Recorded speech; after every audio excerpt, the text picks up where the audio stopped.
Quando nós fomos para o intervalo, eu interrompi aqui, eu impedi o Rui de dar uma parte. Rui, a sua observação qual era? Não, é que existem... Nós sabemos que vão acontecer problemas, que várias coisas vão acontecer. Exatamente o que vai acontecer, quanto o mar vai subir, quanto a temperatura vai subir, a velocidade que isso vai acontecer, nós temos vários modelos, mas não sabemos exatamente como vai acontecer. Nem necessariamente catastroficamente falando que se isso vai ser um desastre absoluto. Não, isso vai ser um desastre absoluto. Vai? Vai. Desculpa, mas vai ser. Tá? Porque... se não houver medida, no caso. Sim, mesmo... como eu disse, a nossa espécie, a nossa civilização se desenvolveu num certo quadro. Né? Daí a importância desses acordos internacionais, desse esforço que está sendo feito por muita gente, de controlar as emissões de gases e controlar a médio prazo, porque a curto prazo está perdido, a médio e longo prazo o problema. Então vamos voltar para o Gilvan em relação a Kyoto. Eu vou tentar fazer uma explicação, digamos, bastante leiga, e aí você me corrige e coloca no prumo. A visão que eu acho que todos têm é que o protocolo de Kyoto procura limitar essa emissão por países e dando benefícios àqueles que, porventura, façam medidas concretas de redução. Então, que benefícios seriam esses e por que justamente um dos maiores poluidores, no caso, os Estados Unidos da América, por que eles se negaram a assinar? E o acordo só entrou em vigor depois que 55% dos poluidores entraram no acordo de fazer a redução. Mas por que exatamente que os Estados Unidos não quis e qual é o benefício de entrar no protocolo de Kyoto? A necessidade de tratados internacionais, no caso a Convenção das Nações Unidas sobre Mudança de Clima e o seu protocolo de Kyoto e do sucessor do protocolo de Kyoto, é muito simples. Quer dizer, o problema básico é que, em face da mudança de clima presente e prevista para o futuro, só há exatamente 3 coisas que possam ser feitas. Uma é não fazer nada, inação, o que implica aceitar os efeitos, e eu concordo com o Rui, nós vamos sair do ótimo, os efeitos serão ruins, serão adversos, e que ocorrem cerca de 50 anos depois das emissões desses gases. Ou aceita isso, ou evita a mudança de clima, e a única forma de evitar é diminuindo as emissões, ou, em alguns poucos casos, se pode fazer uma adaptação tecnológica. Na Holanda, levanta um dique, coisa assim. Grandes sistemas, por exemplo, uma eventual savanização das bordas da Amazônia, é completamente impossível fazer uma adaptação. E a razão para os tratados internacionais é que esse esforço é coletivo. A Convenção diz que se trata de uma responsabilidade comum, porém diferenciada, de todos os países, e há que negociar qual é o trabalho, ou qual é a contribuição de cada país para isso.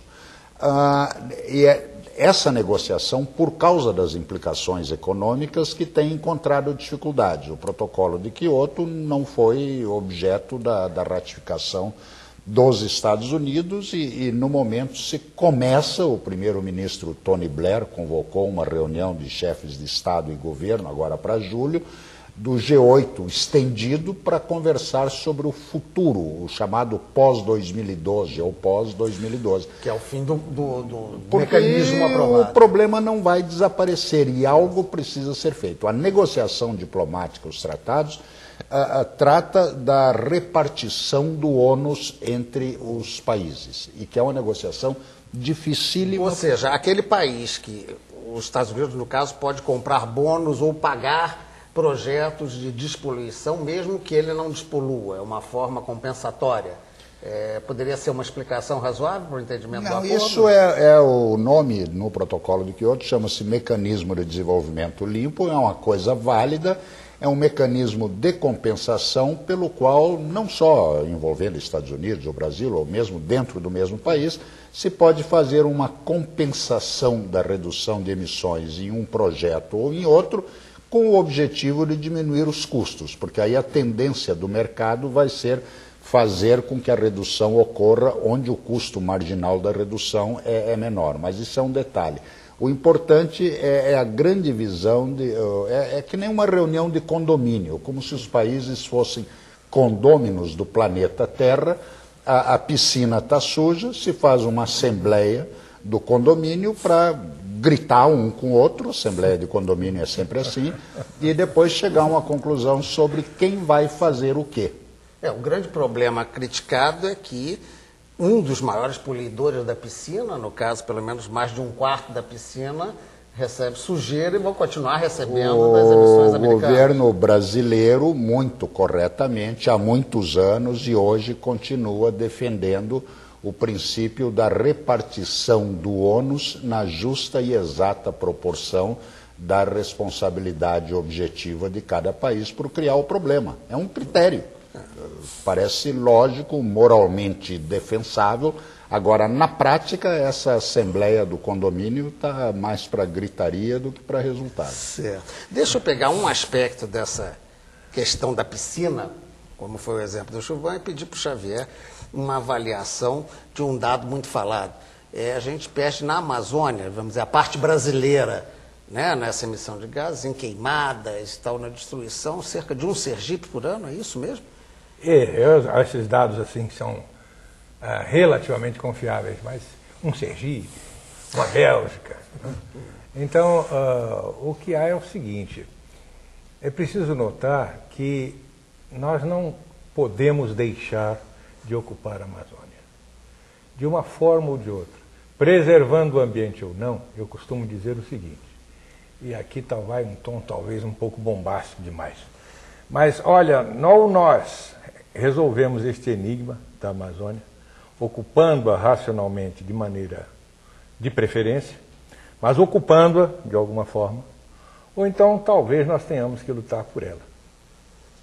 Essa é a minha colocação. Quer dizer, entendo, não é uma colocação bélica, ameaçada, no caso. Não é uma colocação bélica necessariamente, mas lutar até mesmo no sentido diplomático, lutar até mesmo no sentido de relações internacionais mais amplas, e posturas bem claras e definidas, etc., mas lutar.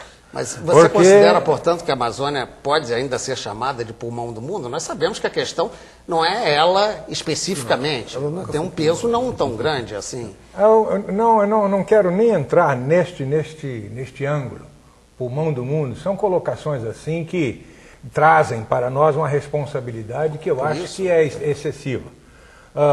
Se assim fosse, nós teríamos vários pulmões do mundo que precisariam ser tratados como órgãos vitais, e isso, em princípio, justificaria até mesmo ações diretas de preservação em nome do planeta estar doente. Por isso que eu fiz a pergunta. Exatamente. Então não é por aí.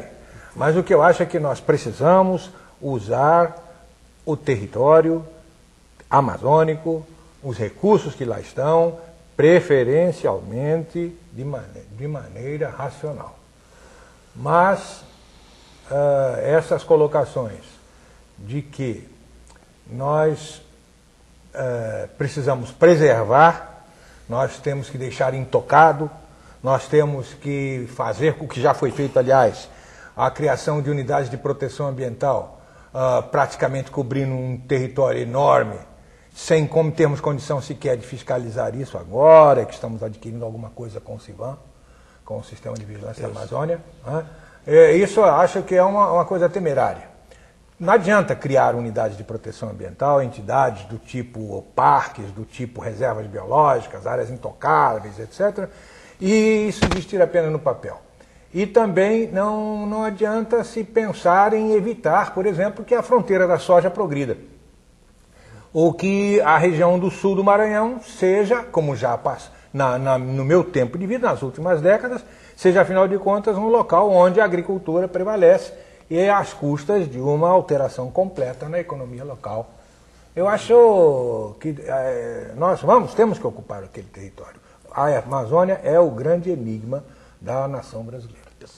Ismar, essa questão estufa, quer dizer, necessário, o professor Gilvan chegou a definir claramente que a estufa faz parte da vida, né? Senão a gente não estaria aqui, a gente esfriava direto. Agora, tem a ver essa mudança climática, né, desses gases com essa quantidade enorme que a gente vê, e chove, enchente, seca, até aquela questão de Santa Catarina, Sim. vendavais, é culpa disso mesmo? É possível. A maneira como a gente tem visto nos últimos anos é o seguinte: a atmosfera, ela funciona como uma máquina perfeita. A energia dessa máquina é a radiação solar, é a luz solar que chega a nós, e essa máquina funciona através de todos os fenômenos que nós observamos na atmosfera. Então, quando você vê uma tempestade, quando você vê um furacão, quando você vê um tornado, ou quando você vê uma onda nos ventos a 12 mil metros de altura, que a gente nem se dá conta, mas ela existe lá, esses processos existem em toda a atmosfera, esses processos, eles existem às custas dessa energia que nos está chegando. O que nós estamos fazendo com o aumento dos gases do efeito estufa é aumentar a energia disponível. É como se nós estivéssemos dando a esta máquina um combustível com mais octanagem. Então essa máquina, tendo mais energia disponível, e ela foi concebida de forma a consumir essa energia através dos fenômenos que nela ocorrem. Ora, se você dá mais energia à máquina, ela vai conceber, vai produzir... O liquidificador vai ser exatamente, mais intenso. vai produzir mais fenômenos. Então nós vamos ver furacões onde nunca tínhamos visto. Nós vamos ver ondas de calor e ondas de frio também, porque os dois processos fazem parte da máquina, né, onde nos surpreendendo, né, como tem acontecido nos últimos 3, 4 anos, as ondas de calor que têm atingido a Europa, mas também ondas de frio. Quer dizer, por quê? Porque esse nome onda ele faz muito sentido, né? Porque a gente pode imaginar uma linha que divida o ar que está nas regiões polares do ar que está nas regiões tropicais, que são mais quentes. Vamos imaginar uma linha. Na realidade, essa linha não é retilínea em torno da Terra, mas é uma onda. Quer dizer, em alguns lugares, essa linha se aproxima mais do polo. Em alguns lugares, ela se aproxima mais do trópico. Então, esta onda é que faz com que você tenha o frio, o calor, a chegada das frentes frias, etc. O que nós estamos prevendo é que esta onda terá uma amplitude maior. Isso significa mais energia. A amplitude maior vai significar o quê? O frio chegar mais perto do trópico e o calor tropical chegar mais perto do polo. Né? E é isso, então, que está impactando e está assustando, realmente, a toda a comunidade científica. E certamente com malefícios, terríveis para muitas espécies. Aí eu vou deixar esse tema no ar para voltar com o Rui nessa questão. O que é que vai acontecer com a vida da gente e das outras espécies desse planeta? Até já.